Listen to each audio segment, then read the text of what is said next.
Life is sweet. Let it sweep you off your feet.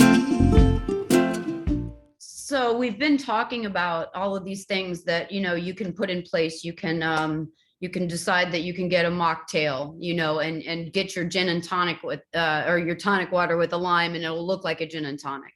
Right. Just so that the comfort level of everybody is better, that the employees don't feel uncomfortable and you don't feel uncomfortable. You've got something in your hand. That's a key takeaway.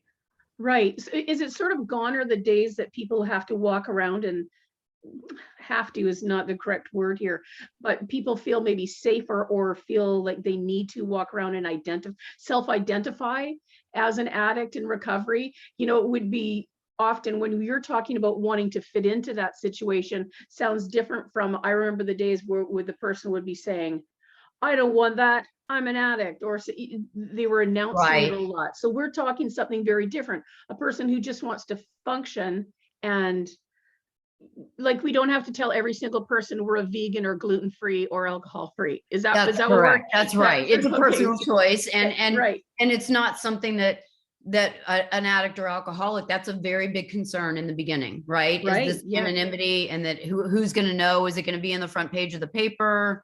Right. Again, depending on what their profession or their trade is, or who their social circle is, and all those things, it could impact their livelihood. So I'll give you for instance. Okay. We had an emergency call from one of our families because the husband had been caught with a call girl and cocaine in Miami. Okay. ESPN is how she found out that her husband was cheating on her. Oh, unfortunate. Wow. But the good news is the NFL paid for treatment.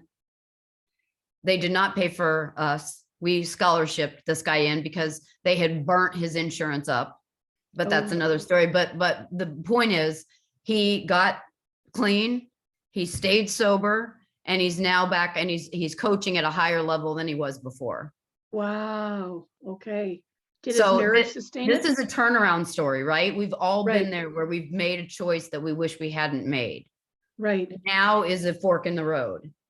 You either go back to a life where you continue to have a relationship with alcohol, or you move forward and you decide that you are going to have no relationship with alcohol, because whatever your genetic makeup is, you can't handle it. Right. And it's as simple as that, right? It's not, and it's not your fault. Be a shame issue. It doesn't need to be all of those things any more than someone who has celiac, has gluten-free, or someone who has diabetes or anything else. We're talking about a medical condition and trying to get to that. Unfortunately, this medical condition, as with many things that can sometimes fall under the mental health umbrella, this one lies to you. This one lies to you in your own voice. It lies to you in your own voice. Right, exactly. And you go, wait a minute, what did I just say? I think, to identify first as a human being with needs and wants. I don't know necessarily that I agree with identification as an addict or alcoholic as your first priority. Right. Which is what, it's a lot of times that's what people say. Right. Like in many meetings that have done well for many people, but if that's the first thing that we are, it is a dehumanizing. The same with saying I'm a musician first. It kind of takes away from the personage of who we are. And gosh, aren't we in that kind of a society where generally the first question that you ask somebody after their name is, what do you do? Yes, yes. I want to be clear. I said the musician part only because I can recall someone who I knew going through recovery, and the first thing they told him to do was stop saying you're a musician, like you're, whoever, Fred first, and then all those other things come after. That's right. So not to suggest that musician and addiction necessarily go together.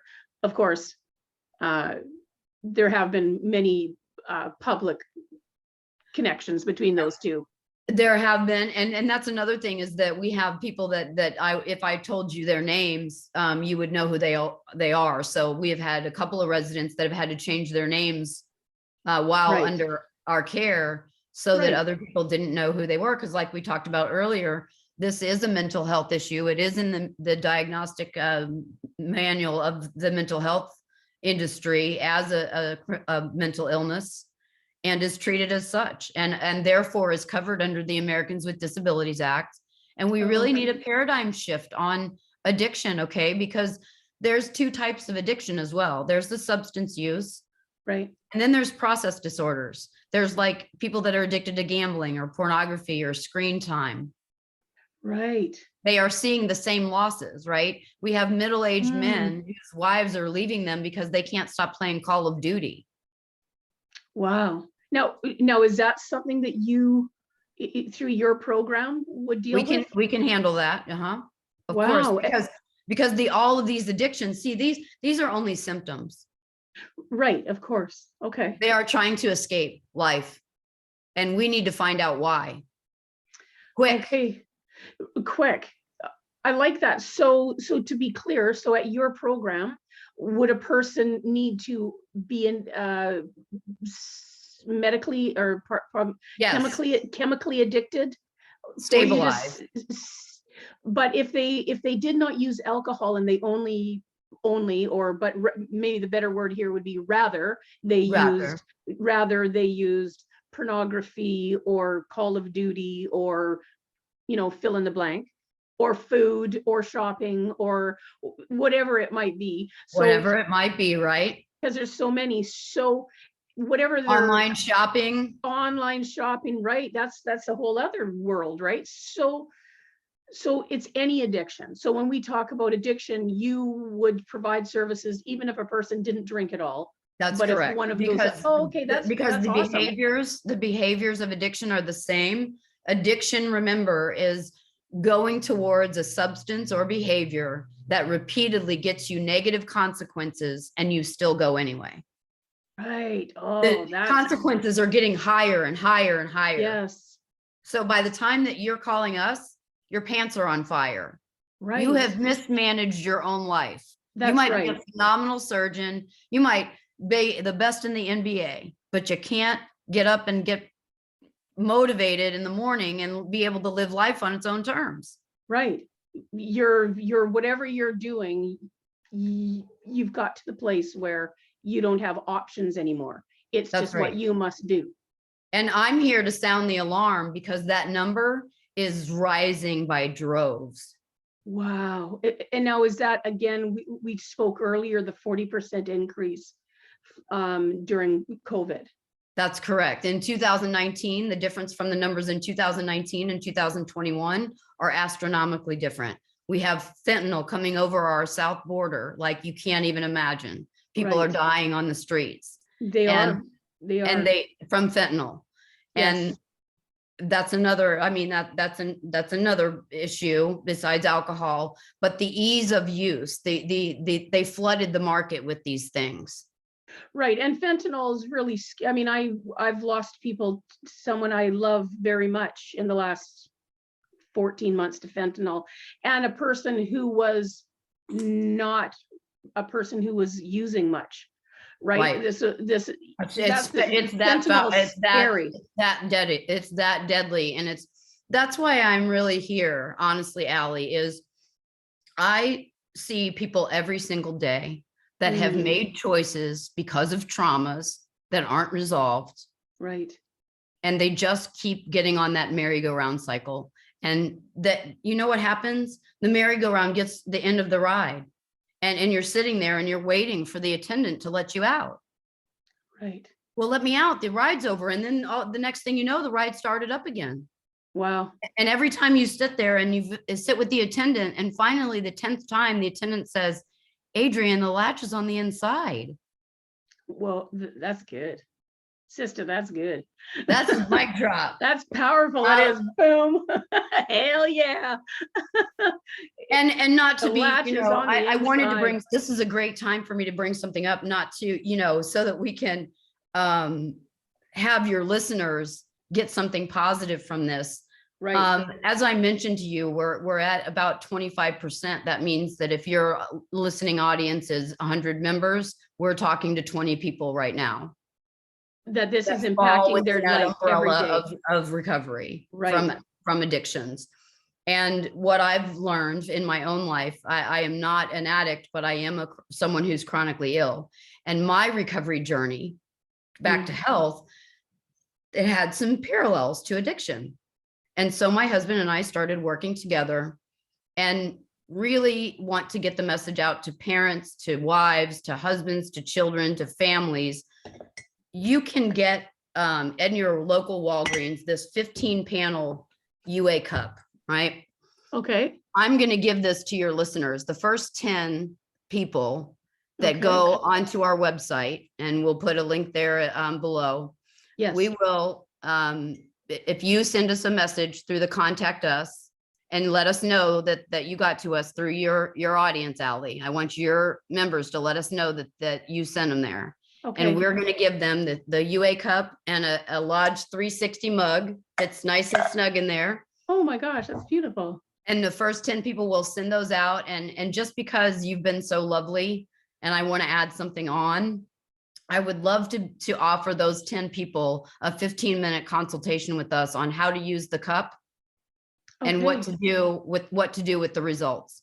That's amazing. So tell me a bit of what is the cup? Like, we don't have Walgreens here in Canada, or I shouldn't say that, not where I am. I'm not sure. So what is that cup that you're talking about? The plastic cup that I'm looking at? So this is called a UA cup. It's a urinalysis. Yes. It's an instant test. They go to the bathroom and they fill the cup. Yes. And then we peel the strip off. Yes. And it will show 15 panel. Oh my gosh. Like, and what kinds of things will it tell?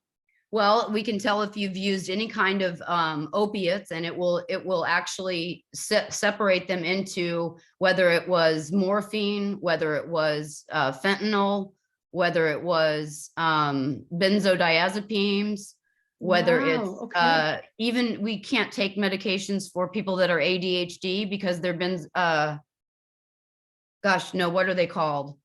I'm sorry, the term is escaping me, but they can't, we have a list of medications that are not allowed. Right. Okay. And then there are also some things like I can tell in a urine if someone has drank 3 days before. Okay. So this really will help for if you've got a parent that's worried about their child, or if you've got a husband worried about his wife. Yes. You can go right now and you can know there's a urinalysis and you can understand. And actually, you know, when you think of all the people, and when we were talking about fentanyl and other drugs, I mean, you know, I'm hearing stuff about fentanyl being in like almost anything. I mean, yes, a person could have it spiked in their drink. Yes. But also it could be if they're smoking pot, it could have been put in there. Like people, I mean, it sounds, and it makes no sense with something like cocaine, which is an upper. And then you have a downer. And then you have it. And the person. And you don't know whether you're coming or going. You don't. And the person that I love very much who passed was not into drugs pretty much at all, but it had a few drinks at New Year's, and someone offered him cocaine and he took it. And he died. Wow. So you know, you're just sorry. talking. That's it. You know how common that story is to us today. Yeah. It is so sad. Yeah. Sorry. But so yeah, and we're just talking about it. People think when they talk about right now, fentanyl is a crisis across North America and probably far beyond. And when people are talking about it, I think they don't understand. You know, I had a friend who's you know, it was in pot and they just had ingested it, and they got like, it's just things that you're thinking, what are we talking about here? And we're wondering it from a different paradigm, right? A different perspective, and going, if you're a drug dealer, why are you killing your? Yes. Why is this happening? Like, why are you killing your clientele off? It doesn't make sense. That's not even a good business model. It's not a good business model. It makes no sense. And yet it's happening, and it's happening a lot. And so, yes, there are heroin and fentanyl and people who use those types of chemicals. But this thing is reaching far, far beyond that. And I think, you know, quite often those may be the people who are dying because there is no resistance in their body to this. You know, I mean, it's Well, and that's a good point that you just made right there. So as like the pilot that we spoke of earlier, who just 2 days ago Yes. got pulled off of his flight by the policeman for being 4 times the legal limit that you're able to drive the plane. Yeah. It is getting into mainstream society. This COVID has Yes. had an effect on us all. Yes. And we don't know what's going on underneath somebody's clothes. Well, you know, we're known locally here as champions for the marginalized because we don't leave anyone behind. Mm. So I would really love for all of your listeners to get help, whether it's through us or through somebody else. So in addition to our website there, where the information is placed down, include our phone number, and we will take calls 24/7. Wow. And believe me, we answer calls all day long. We will help family members, friends, the addict themselves, but it does take someone else intervening for somebody who's really got their pants on fire to turn around. Right. I love that term, the pants on fire, because it's just the visual, it's so all encompassing, and it's often by surprise, right? Pants on fire is you know, you didn't realize that you got a little bit too close to the campfire, and now you're up in flames, and it just takes you over so quickly. Yeah, so and it's a great analogy. They can call us. They can call us before they get to that point. Yes. That would be ideal, you know. Yes. Unfortunately, right now we do seem to manage a lot of people that are on probation, and we are handled to accommodate that. Okay, when you say probation, do you mean in terms of through the correctional facilities, or Some, but I'm actually, we do get some through the criminal justice system, yeah, but I'm actually more speaking to the probation that they're on at their job. got after it. They specifically have been caught. Okay, exactly. And So if your listeners know of anyone that is in that situation, that, you know, they're just, they know that they have a problem. They don't want to stop drinking alcohol for the rest of their life, but they don't know what else to do. right. That's when you pick up the phone and you call us. Because it's all about bartering, right? Because whether it's, I mean, we can change things, and whether it's addiction or even just using something for a little while to get by, as they might call it. That could be, you know, you hear people, I mean, for me personally, I like to go for a massage. Possibly I'm addicted. I'm not really sure. And I'm not making light of, gee, that was, Well, we I have didn't a mean to bed for make so you. light of it. But I mean, there's things that we do, and they shift and they change. And then when times change, like you're saying, like with COVID or something else happens, you might not really even think you have a problem whatsoever, but then suddenly somebody becomes ill and you're their caregiver, and it becomes overwhelming, or COVID happens, or a job loss happens, or and I want you to know, for your listeners too, it really, really could have been just as innocent as switching from a glass of wine at the end of the night, right, to a box of wine at the end of the night. that's how insidious and how simple that all happens. Yes, ma'am. Right. They So tell you it's not the last drink that gets you drunk. It's the first one. One is too many and 1,000 is never enough. Yes, right. That's the AA slogan, right? Or It is. whatever. And in A too, it's really that one. The problem isn't your last drink. The problem is you took the first one, and you're wired in such a way that it does to you the opposite of what it does to everybody else. It makes you crave it no matter what destruction. In fact, there's a poem called "I Am Your Disease," and it is so powerful. You know, I don't want you dead. I want you miserable. Wow. Right. And just caught in that cycle. But, you know, again, to not make light of this, but let everybody know this could happen very, very easily. And there is no shame in calling and reaching out to ask for help. Right. And what I'm thinking of, so once someone reaches out and they get some help, without giving specifics, can you think of a few situations or places where people were able to find their joy? Because when I would talk about people finding their joy, I really am specifically talking about, we came through the trenches, right? We came through this horrible thing because, and maybe not necessarily, of course, if someone just was born quite blessed and they didn't have those situations, well, isn't that grand? I don't know any people like that, but I'm sure they exist somewhere. The really awesome thing that I love to see and is once the person has come through that. So what are some of the stories that you might share? Of course, keeping anonymity involved, but some places, some good stories, some happy endings, some places where things have turned around. And well, you mentioned one that the gentleman it was on ESPN that his wife saw. Oh, did they get back did they stay together? They did. Oh, yay. I do love a happy ending. We've had several members of that family with us. Beautiful. And so what are some of the benefits that we would talk about that could be very generic as people start to recover? So we know what tragedy looks like. We know what pain looks like: job loss, addiction, losing their money, their homes, their livelihoods, their families, all of those things. What does it start to look like for you? Because that's got to be the big payoff. You see a lot of pain, and I'm guessing that the payoff is the year later, 5 years later, 10 years later, when you're seeing people thriving instead of surviving.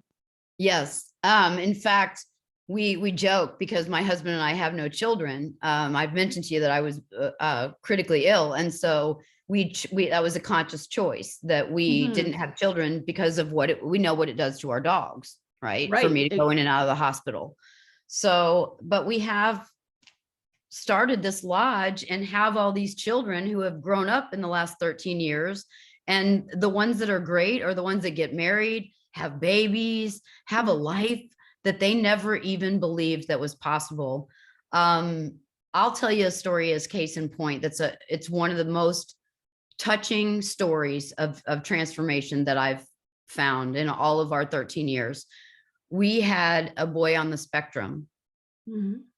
And he was self-medicating. Okay.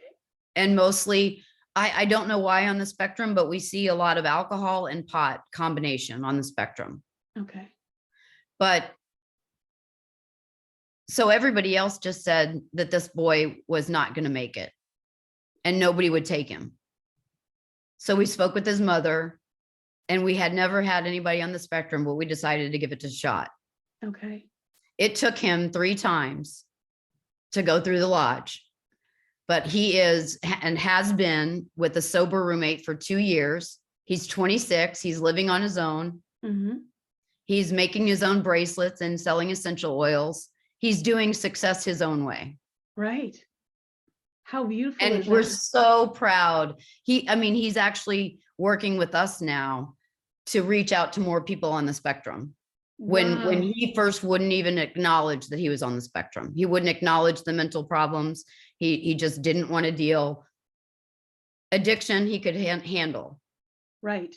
But he couldn't handle that he's autistic. He had a disability, autism. Yeah, that's right. Cognitive challenges. And I find quite often, and have, within our own family, and the decades that I worked within the disability community, I find that the harder parts, and I don't know, maybe addiction might be like this as well. I think the more challenges when I know people who they're what we call they're very high functioning. That's what is kind of a common phrase used within the disability community.